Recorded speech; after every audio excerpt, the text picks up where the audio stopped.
Hello human! Welcome back to my wonderful world. Comme tu peux le voir, aujourd'hui j'ai ressorti la chemise, les lunettes et le chignon parce que c'est le deuxième épisode de notre trilogie sur les auxiliaires et aujourd'hui on va parler de do au présent simple.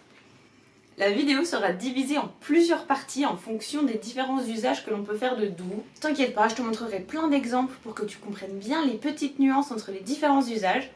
Et normalement, à la fin de la vidéo, tu devrais plus te tromper. Si t'es prêt à plus jamais te tromper sur l'utilisation de do, en route pour la vidéo!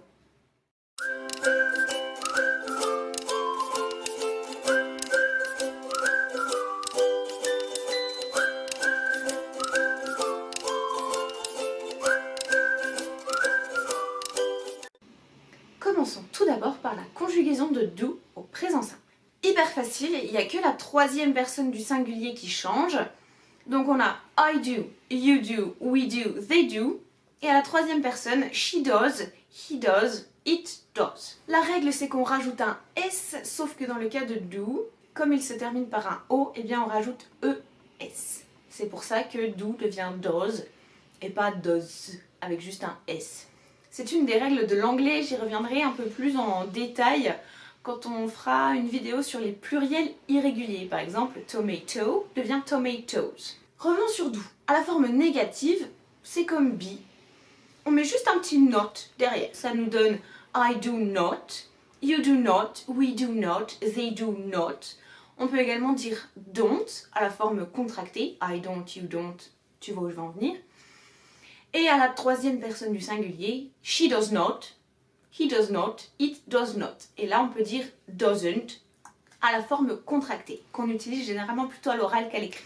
Normalement, ce don't et doesn't, ça devrait t'aider à te rappeler que do est un auxiliaire et que c'est lui qui prend la négation, puisqu'on ne peut pas le faire avec d'autres verbes. Par exemple, on ne dit pas loven't, ça n'existe pas, tu ne le verras pas. Et enfin, dernière forme, la forme interrogative. Comme avec be, on inverse le sujet et le verbe, et ça devient do I, do you, do we, do they, does she, does he, does it. On peut également poser une question à la forme négative. Par exemple, don't I, don't you, don't we, don't they, doesn't she, doesn't he, doesn't it. Par exemple, j'amène un gâteau sur la table et je dis à mes invités doesn't it look good? Est-ce que ça n'a pas l'air trop bon? Voyons maintenant les différents usages de do. Tout d'abord en tant que verbe lexical, verbe qui a du sens. Son sens principal, ça va être agir ou faire. Par exemple, what do you do on Wednesdays? Qu'est-ce que tu fais les mercredis? Ou bien dans les constructions comme I didn't do the dishes, je n'ai pas fait la vaisselle. What are they doing? Que font-ils? Mais on a un autre verbe en anglais qui sert à dire faire, c'est make. Alors la grande question c'est, quand est-ce que j'utilise do et quand est-ce que j'utilise make? Eh bien do a plutôt le sens d'une activité, alors que make c'est plutôt la fabrication. Je vais te donner une série d'exemples pour t'aider à bien comprendre la différence. I do my homework, je fais mes devoirs. I do the cooking, je fais la cuisine. I do the shopping, je fais les courses. I do sport, je fais du sport. Donc c'est plutôt une activité. Alors que quand on parle de fabrication, c'est par exemple I make an effort, je fais un effort. I make a mistake, je fais une faute. Ou bien I make some tea, je fais du thé. Pareil que pour la différence entre avoir plus nom et be plus adjectif de la vidéo précédente, je te conseille de faire une petite liste avec quelques exemples pour te rappeler quand est-ce que j'utilise do et quand est-ce que j'utilise make. Voyons maintenant le deuxième usage de do qu'on appelle le do de reprise. Qu'est-ce que c'est encore que ce truc compliqué? C'est pas compliqué du tout, on l'a déjà vu sans vraiment en parler. En fait c'est simplement pour éviter de faire une répétition du verbe ou du groupe verbal. Le groupe verbal ça va être par exemple un temps composé. On l'a déjà vu rapidement quand on a traité la réponse aux questions fermées. Tu sais les questions yes, no, do you do that, yes I do, no I don't. Ça c'est exactement un do de reprise. Puisqu'en fait à la question do you like pizza, au lieu de dire yes I like pizza, on va dire yes I do pour ne pas répéter le verbe. On peut également l'utiliser pour faire des comparaisons. Par exemple, they make better cookies than I do. Ils font de meilleurs cookies que moi. Ça marche également pour faire ce que l'on appelle des énoncés de reprise. Je reprends et j'ajoute une petite information. Je vais te montrer des exemples. On peut utiliser so. Par exemple, she likes pepperoni pizza, so do I. Elle aime la pizza au pepperoni, moi aussi. Et on peut également utiliser neither. You didn't do your homework, neither did he.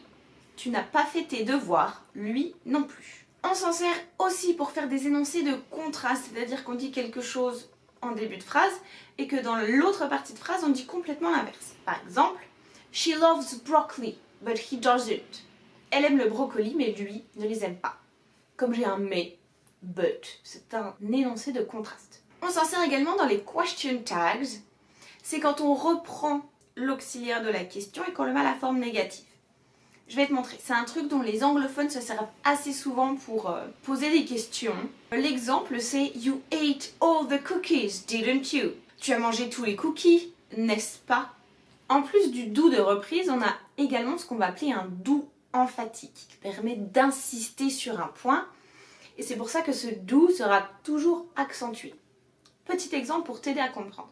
Quand on a prévenu quelqu'un que la personne allait faire une erreur, et que la personne a quand même fait ce qu'on lui avait dit de ne pas faire, on pourra lui dire I did warn you. Je t'avais prévenu en fait, je t'avais prévenu. Tu ne m'as pas écouté. I did warn you, but you didn't listen. On peut également l'utiliser pour l'impératif, donner un ordre. En ce moment, on pourrait dire do wash your hands. Lavez-vous bien les mains. En toute fin, voyons hyper rapidement les usages de do auxiliaire. Quand ce n'est pas un do de reprise ou un do emphatique, do est là pour nous aider à poser des questions et à construire la forme négative. Ce qu'il faut se rappeler, c'est que quand j'ai do auxiliaire dans une phrase, ça exclut tous les autres auxiliaires ainsi que les modaux. Par exemple, on ne dira pas I don't can play the piano, puisque si j'ai don't, je ne peux pas avoir can. C'est un petit peu comme des aimants, tu sais, si tu les mets du même côté, ils voudront jamais se coller. Et ben les auxiliaires et les modaux, c'est comme ça. Quand il y en a un, on ne peut pas en coller un deuxième parce qu'il se repousse. Et voilà, on en a terminé pour les différents usages de do. On y reviendra ponctuellement par-ci par-là, quand ce sera dans des textes, quand on en aura besoin en fait. Mais c'est vrai que là, je voulais vraiment te montrer à quel point do est un outil important en anglais. On l'utilise dans plein de contextes pour dire pas mal de choses. Alors si tu as appris quelque chose, laisse un pouce bleu. Si tu as des questions, pose-les en commentaire et j'y répondrai avec plaisir. Pense également à t'abonner et à activer la cloche des notifications si tu veux continuer à apprendre l'anglais avec moi. Partage aussi en masse à tes amis s'ils galèrent avec quand est-ce qu'on met do, quand est-ce qu'on le met pas, mais pourquoi est-ce que does c'est does et pourquoi est-ce qu'on dit don't. Oh mon dieu. Eh bien, partage-leur cette vidéo. Aide tes amis. Quant à moi, j'espère te revoir à la prochaine vidéo. Allez, see you later human.